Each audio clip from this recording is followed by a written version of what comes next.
challenges, I'll take it off the book of the hot topic here, is being able to convince the founders that they need to think beyond the product and understand the market.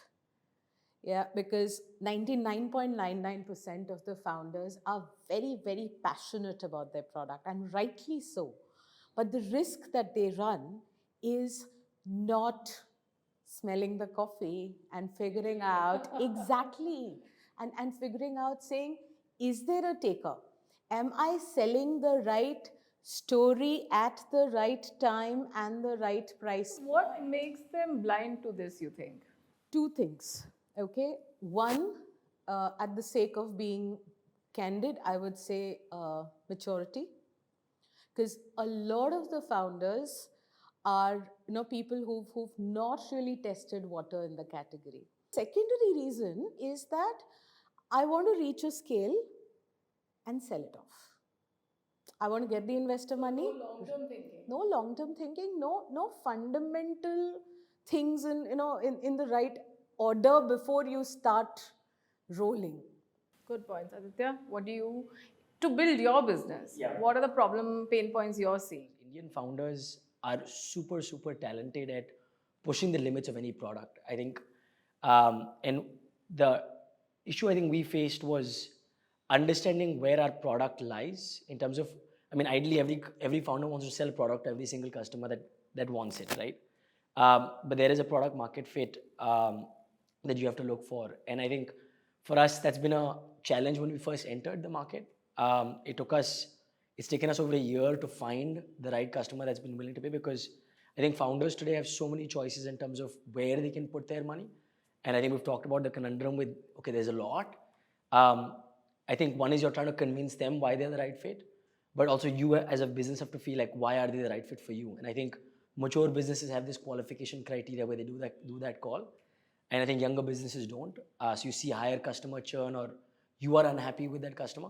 But I feel like doing that has been something that I learned from somebody who's our mentor, and I think that's been really helpful for our growth.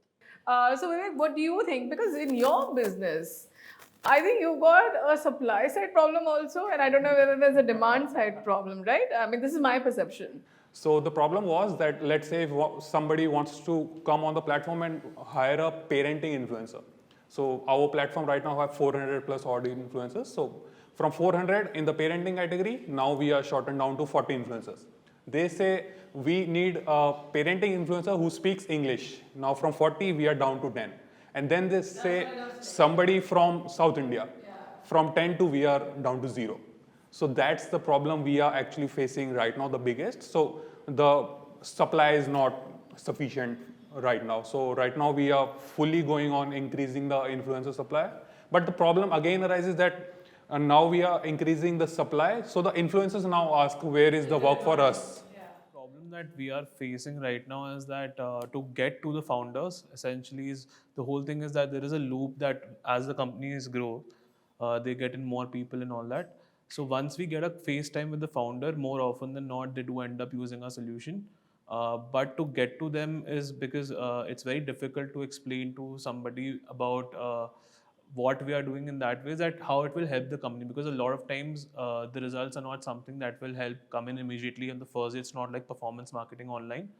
But once we get to the founder, it's something that, it really, it converts very fast. Dev, what are the challenges you are facing in building a business? Right. So according to me, the timeline is a very big challenge into the packaging industry. We onboard the suppliers on our platform, and people, after taking the orders, there are something happening in the unit, and after that, timelines, go ahead. So that is a big challenge for the our industry and for the customer as well. If they have decided that nobody follows deadlines in the printing business for sure. That is a big terrible thing. I mean, Shruti, what are your problems when you're building your business? So, online export is very new to people. Thankfully, the brands understand, and whomsoever has spoken, they said, no, we want to do that. Unfortunately, the vendors who can take them to marketplace, do the marketplace listing or do the marketing, those kind of companies doesn't exist in India. And when we try to, stitch international companies doing, taking Indian brands to international market, that comes at a higher cost, right? Nothing is less than $1,000. $1,000 for? For even listing on different markets. Just for one listing, it's $1,000.